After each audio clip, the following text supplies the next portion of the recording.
The first battle we lose when we get emotionally rattled isn't with the world around us. It's the one happening silently in our heads.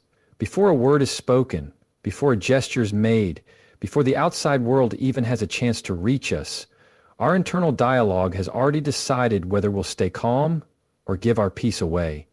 That's where the real work begins. Training your mind to stay unbothered doesn't start with controlling other people's actions. It starts with mastering what you say to yourself about them. Most people live on autopilot. They've trained themselves to respond based on past experiences, old patterns, or unprocessed pain. Someone cuts them off in traffic, instant anger. A coworker criticizes them, immediate defensiveness. A family member dismisses their feelings, deep emotional spiral. Why? Because we've handed the controls of our inner world to external forces. And when your inner dialogue is reactive, your outer behavior will always follow. The truth is, your first response is more important than your final reaction, because your first response, that quiet initial thought, is where your power either grows or gets hijacked. If your first thought is, they're always trying to bring me down, or I can't believe they said that to me, you've already lost your center. But if that first thought becomes, this isn't about me, or they're projecting something they haven't healed, then you're no longer reacting, you're leading. You're thinking like someone who owns their space. Psychologically, this comes down to metacognition, your ability to observe your own thoughts instead of becoming them. And philosophically, it's about sovereignty. The idea that no one, and I mean no one, should be able to trespass into your mental territory without permission. Think of your mind like a house. Not every knock on the door deserves an open invitation. Just because someone brings negativity to your doorstep doesn't mean you have to let it live in your living room. Here's the catch, though. Most of us were never taught this. We were conditioned to believe that reacting quickly means strength, that standing up for yourself means always clapping back, and that silence means weakness. But real power isn't loud. It doesn't scramble to prove anything. Power knows it doesn't have to attend every argument it's invited to. And more than anything, it knows how to redirect the conversation happening inside before it ever leaks outside. So how do you train that voice in your head? It starts with awareness. The next time you feel triggered, pause. Just long enough to ask yourself, what am I telling myself right now? And don't just settle for the surface level answer. Dig. Are you interpreting the moment as rejection, disrespect, humiliation? Is that interpretation true, or is it your ego's defense mechanism? Then, reframe. If your thought is, they disrespected me, can you shift it to, they're acting from their own dysfunction, not a truth about me? That's not weakness, that's wisdom. That's you stepping back far enough to see the full picture instead of zooming in on one smudged corner. That's you stepping back far enough to see the full picture instead of zooming in on one smudged corner. It's also helpful to create a kind of mental mantra, something simple, grounded, and personal that you return to in the heat of the moment. It might be, this isn't mine to carry, or I protect my peace first. That mantra becomes the anchor that grounds your mind when emotion tries to sweep it away. Over time, this becomes a discipline. The same way athletes train their muscles, you train your inner voice. Every moment of irritation becomes a chance to choose intention over instinct. And the more you choose wisely, the more that wise voice becomes your new default. Eventually, you reach a point where people notice something different about you. You're not easily provoked. You're not defensive. You respond, but you don't over-explain. You listen, but you don't absorb. You hold space, but you don't lose yourself in it. That's what it means to train your mind to stay unbothered. Not by numbing your emotions, but by leading them. Not by avoiding people, but by protecting your energy. And not by controlling the world, but by commanding your own. Because at the end of the day, no one else is responsible for your peace. Not your partner, not your boss, not that random person online. It's on you. Your first thought determines your first step.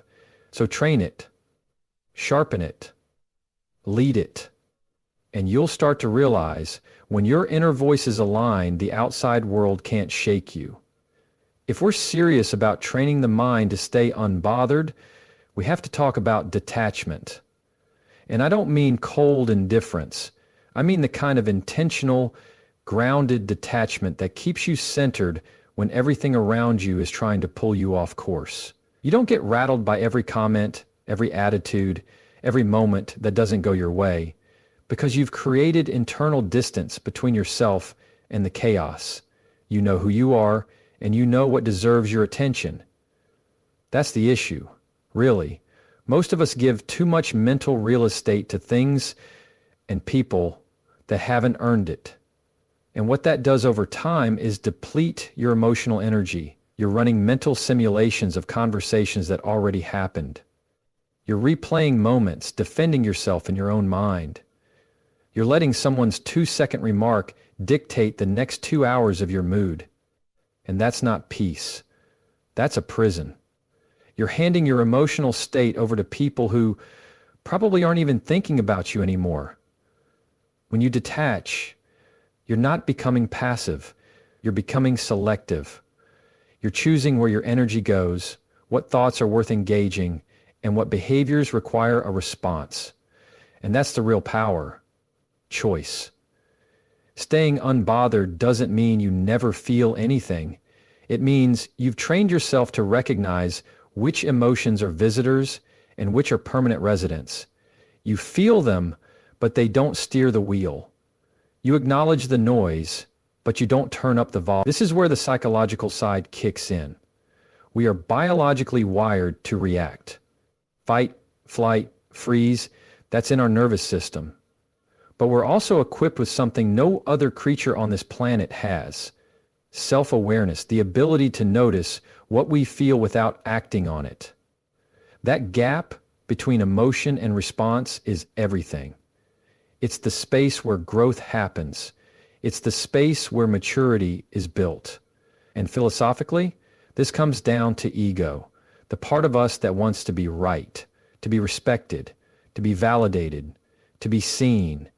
And when that ego feels threatened by criticism, by disrespect, by being ignored, it demands a reaction. But here's the truth. Not every ego bruise is worth bandaging.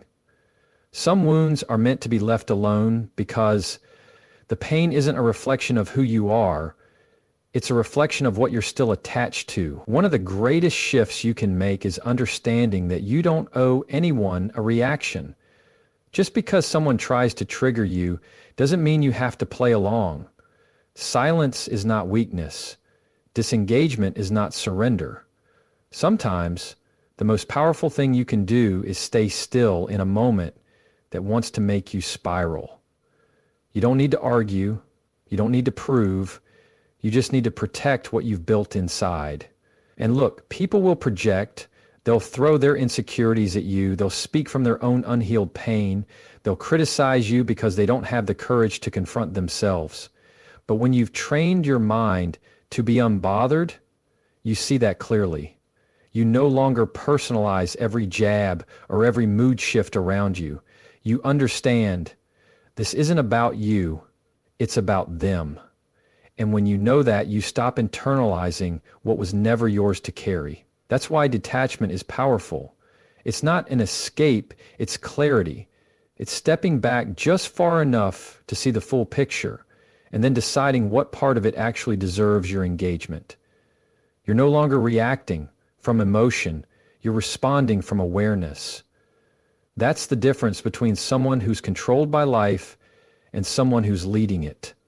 And yes, this takes practice. You don't build this overnight. But each moment where you choose not to be pulled into pettiness, each time you recognize a trigger but don't react to it, you're laying down the neural wiring for emotional resilience. You're training your mind to respond, not react, to observe, not absorb. And people will notice. You'll start hearing things like, "You've changed," or You don't let things get to you anymore. And they're right. You have changed. Not because you care less, but because you've learned to care better.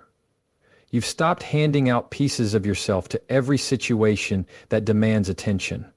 You've become intentional, and that's the real growth. One of the most overlooked foundations of staying unbothered is the ability to set boundaries, not as an act of defense, but as a form of discipline. And let's be clear, boundaries are not about shutting people out. They're about deciding what and who gets to come in. It's not about walls, it's about filters. Boundaries are how we protect the space we've worked so hard to cultivate internally. Without them, even the strongest mindset will get worn down by the weight of other people's expectations, demands, and emotions. The problem is, many of us have been conditioned to feel guilt around boundaries. We were raised to believe that being nice means being available, that love equals self-sacrifice, and that saying no is somehow rude or unkind. But let me ask you something. How kind is it to betray your own peace to keep someone else comfortable? So what's to say you won't get guilty? How kind is it to abandon yourself for approval you never really asked for? There's nothing noble about constantly overextending yourself. There's nothing honorable about letting people disrespect your time, your values, or your emotional bandwidth just because you're afraid of how they'll react. When you live like that, you're not being selfless, you're being silently resentful. And resentment, whether we admit it or not, always leaks out. It shows up in how we speak, how we distance ourselves, how we carry tension in our bodies. We think we're avoiding conflict, but we're just transferring it inward. That's why boundaries aren't just a relational tool, they're a psychological necessity. They are the lines that protect your inner calm from being disrupted by someone else's chaos. And philosophically, they come down to self-respect, not the loud, performative kind, but the quiet, consistent kind that says, I will not abandon myself to keep you comfortable. But here's the deeper part. Boundaries aren't always verbal. In fact, the most powerful boundaries are often silent. They're the choices you make about what you give your energy to, who you allow in your proximity, and how much access people have to your emotions. You don't have to announce them. You just have to know. You live them, you model them, you reinforce them through behavior, not just words. Someone talks to you in a tone that doesn't sit right, you don't have to match their energy, you shift yours. You don't engage, you keep your tone grounded. That's a boundary.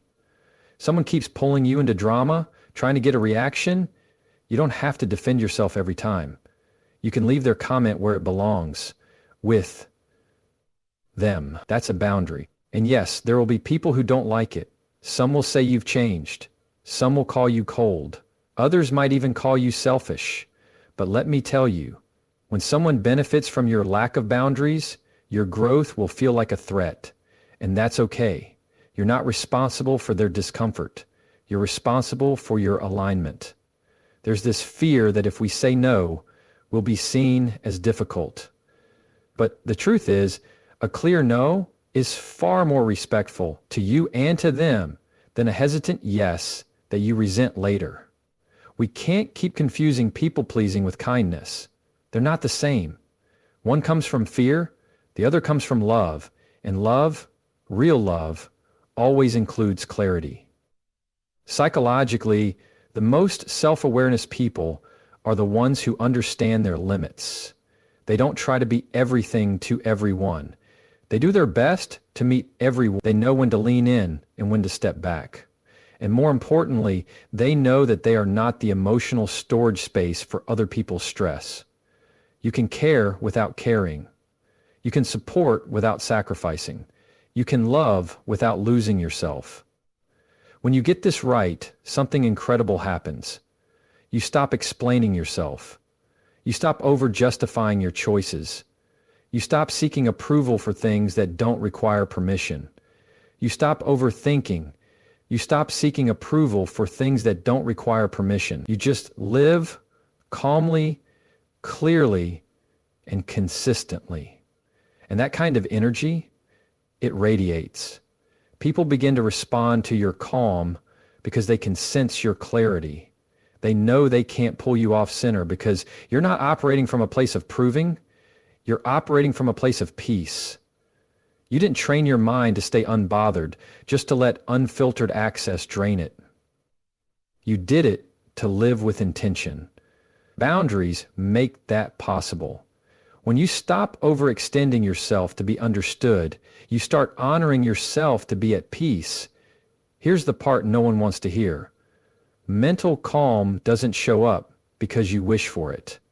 It doesn't arrive just because you've read something inspirational or listened to a powerful speech. It shows up when you train for it, daily, intentionally, repeatedly. That's the truth. The ability to stay unbothered isn't a mindset you turn on like a light switch. It's a muscle. And if you're not giving it reps, you're not building it. Most people wait for life to settle down before they find peace. But peace isn't found in calm conditions. It's built during chaos. And that means you don't just train when it's easy. You train especially when it's inconvenient. When someone says something that pushes your buttons and plans fall apart. When you're tired, impatient, under pressure. Those are the training grounds. Those are the reps that strengthen your emotional control. Think about it this way. No athlete gets strong by avoiding stress. They get strong by pushing against resistance over and over again until their body adapts. The same principle applies to your mind. You build calm by confronting discomfort without letting it hijack your response. That's how you rewire your patterns. That's how you reshape your default reaction. But let's go deeper. Psychologically, your brain is constantly trying to conserve energy. It loves habits, even the unhealthy ones, because they're efficient. So if you've spent years reacting quickly, arguing often, or overthinking situations, your brain has turned that into a default pathway. Training your mind means interrupting that pattern and saying, no, we're doing this differently now, and then doing it again and again until the new pathway becomes stronger than the old one. And here's where it gets philosophical. This kind of training is a commitment to sovereignty, to becoming the kind of person who doesn't just survive situations, but leads through them. Someone who doesn't shrink in the face of pressure or let their mood be controlled by other people's energy. Because at some point, you realize that emotional regulation isn't just about you, it's about the people around you too. Your presence affects every room you walk into. When you stay grounded, you give others permission to breathe deeper, you set a tone. But none of that happens unless you show up consistently. And I mean every day, not just in big, dramatic moments, but in small, forgettable ones. When someone cuts you off in traffic, when your Wi-Fi drops during an important call, or someone sends a passive-aggressive text, all those tiny moments are opportunities to choose calm over chaos. They may feel insignificant, but they're not. They're mental reps. They're training your emotional response for the moments that do matter. The conversations, the relationships, the decisions that define your peace. And make no mistake, this isn't about suppression. Staying unbothered doesn't mean pretending nothing affects you. It means acknowledging what affects you and then choosing how you want to respond. It's not reactive, it's reflective. You pause, you breathe, you decide. That's power. That's leadership. Over yourself first, then everything else. The best part is, once you've trained this long enough, you start to feel it shift. People who used to trigger you don't hold the same power anymore. Situations that once made your blood boil now get a calm head nod. You're no longer trying to prove, defend, or explain. You simply are. And that kind of inner stillness, that's the reward of the work. It's not that life got easier, it's that you got stronger. And I'll be honest, it's not always fun. Sometimes you'll want to react. Sometimes you'll feel like blowing up, snapping back, shutting down. But that's when you lean on the reps. You remember that you've trained for this. You've rehearsed your calm. And you're not about to throw it away because of someone else's chaos. You're building a new standard for yourself, one that doesn't rise and fall with the noise around you, one that's stable, one that's intentional. And when you live from that place, you realize something powerful. Being unbothered isn't about being untouchable. It's about being unshakable. You don't rise by reacting to every disruption. You rise by training through them until your peace becomes non-negotiable.